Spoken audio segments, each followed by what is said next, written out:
and I feel sorry for Southend. They're going through what we've been through, so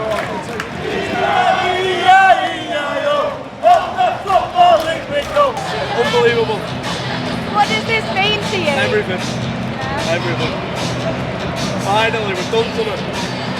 They're going up. You're going up! Going up to EFL. What a special moment. A record number of fans for a National League final, despite difficulties in wrangling tickets. But my word, can you just tell how much it means to them? Oldham Athletic are back in EFL. I'm on the road outside the Odeon Cinema in Tunbridge Wells, one of 3 bottled water sites. People have been queuing here for over half an hour this morning, including myself, to get access to their 6-litre bottled water limit. Queues last night went all the way back to the A21. I've been told they were more than 2 hours. And as you can hear, disruption is continuing. 5 local schools in the area have had to shut today, including Tunbridge Wells Girls Grammar School, as have many businesses. David had to shut his community cafe in Pembury. We didn't know whether we could open or not today. We were told it was going to be on at 6 o'clock AM, but it hasn't been. So we've all made cakes and savouries, but we couldn't open because there's no water and no toilet facilities. South East Water initially said water would come back over the course of the morning as they fill up tanks at Pembury Water Treatment Works, but they've now pushed that deadline back to 2 o'clock. The water companies warned when water does come back, it may be discoloured. 14,000 homes in Tunbridge Wells and now Franton East Sussex are in their 4th day without water. Supplies have come back to some homes, but many are still waiting, despite being told by South East Water taps would be running by 8 o'clock this morning. All we know is that the outage was due to a chemical leak at the Pembury Water Treatment Works, which South East Water say they're working to repair. The bottled water site here at Odeon Cinemas is one of 3 that remains open until 10 o'clock this evening. There are widespread school closures in the area, closed for a 2nd day, with teachers having to resort to online learning. The Tunbridge Wells MP Mike Martin has described the situation as a disaster and yesterday called on David Hinton, the CEO of South East Water, to resign. We've contacted the water company for comment, but they are yet to respond. I'm outside the newly installed mobile toilets at 5 Ways in Tunbridge Wells, which were put in place by the council last night after more than 4 days without water in the town. After finding a recurrence in the initial water quality problem that caused the outage on Saturday, South East Water have now said they'll pump water into homes from midday, but only for non-drinking water purposes. If you want to drink it, they've said you must boil it first. Restaurants, coffee shops, schools all remain shut. I've spoken to students from Skinner's Kent Academy, which actually opened this morning, just to close again. GPs are open, but there's a kidney dialysis unit in the town which hasn't been able to give patients the much needed support they need for 4 days. Yesterday, the MP told us he's unsure when drinking water will be back because South East Water don't have a grasp on the fix of the problem. He's spoken to the Minister of Water, calling for national resources to come to the town, which could look like military support on the ground. South East Water have apologised to affected customers. We're speaking to them this afternoon and will provide updates when we have them. First thing I want is just really to apologise to all the customers in Tunbridge Wells and surrounding areas. Obviously they've been impacted for a long time with this incident. We're doing everything we can to try and resolve it. We're going to put a precautionary boil water notice in place from 12 o'clock today, 3rd of December. I've spoken to people that haven't had it switched on from midday. So that's when supplies are starting to be restored. We very much believe by midday tomorrow we should have water supply to all customers. But from a customer point of view, it's hard to believe that given the deadlines being pushed back and pushed back. Starting point genuinely is to apologise for the fact that's happened, and the dates they've been given out have been given in good faith. This treatment works was back up and running for a long period of time, which is why we were confident earlier in the week that we were going to get back with everyone in supply.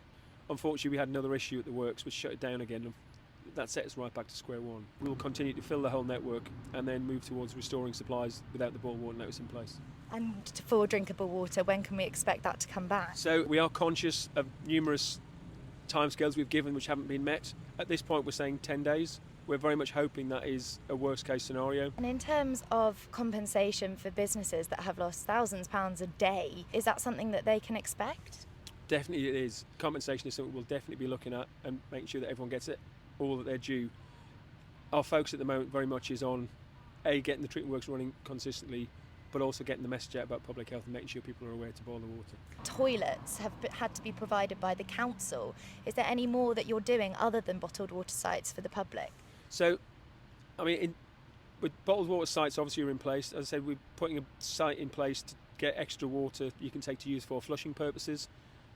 And we've also, for all of our vulnerable customers, we've been delivering bottled water to them as well. You're the head of water quality. This has happened in 2022 for 6 days. How can the public trust that this isn't going to happen again? So, I mean, this is a very different issue to the ones that have happened in the past. We've spent a lot of time, a lot of money. We've invested in a tanker fleet to help restore supplies, the bottled water stations. From a financial point of view, Ofwat has recognised the lack of resilience in our network. We've got a lot more capital to invest in the next 5 years, and we're doing that as well to improve resilience even further. If you were in power, would you bring back the Rwanda policy, and how would you ensure that that would lower the number of illegal immigrants in our country? Small boat crossings are at record highs compared to this time last year. We do need to bring back the Rwanda plan. That was a real deterrent. 8 Essex police officers have been injured after violent demonstrations here in Epping last night.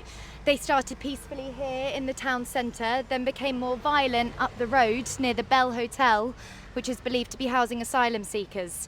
Eggs were thrown, fireworks were let off, and one officer sustained a neck injury. This is the latest demonstration to have happened here in the last week, after a 38-year-old man who's believed to have been staying in the hotel was accused of sexually assaulting a 14-year-old girl. Police have condemned the violence, calling it mindless thuggery, and asked for peace and calm going forward.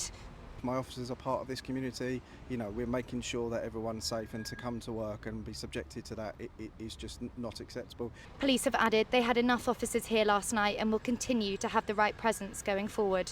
You've just seen your mural. What did you think of that? You know what? Slightly bizarre, but awesome. You've carried the baton before. Do you mind just explaining a bit about what that was like? It's a really emotional experience, and I wasn't expecting it to be emotional at all. You feel the weight of it, and you feel the weight of what it stands for. For me, I lost my younger brother Sam to suicide. It's what drives me and my work. And you stand there and you hold it, and you feel the weight of responsibility, because so many people are still suffering like my brother did. I guess it's often spoken of a new normality after such a big loss in your life. For you, sort of, what did that look like, and how has that changed in the last few years? No one thinks they're going to be affected by suicide. I certainly didn't. Losing Sam was complete devastation. It's sort of everything you thought you knew about the world suddenly doesn't make sense. I spent a lot of time looking at what happened to Sam, speaking to Sam's friends, my family, Sam's teachers, and I realised that there was a lot that happened that didn't need to happen. And so I started campaigning 7 years ago after Sam died and stop what happened to Sam from happening again, particularly children, because the way I see it, no 15-year-old boy should be thinking about whether they should die or live. And in those 7 years, having campaigned for so long, do you feel like there's been a shift in sort of mental health awareness and support? You can look at the mental health topic in two ways. One is that we are very deep into a crisis. We are seeing an explosion of mental health difficulties amongst young people, the rate of which we've never seen before. But there are a lot of things that are happening that we should be hopeful for.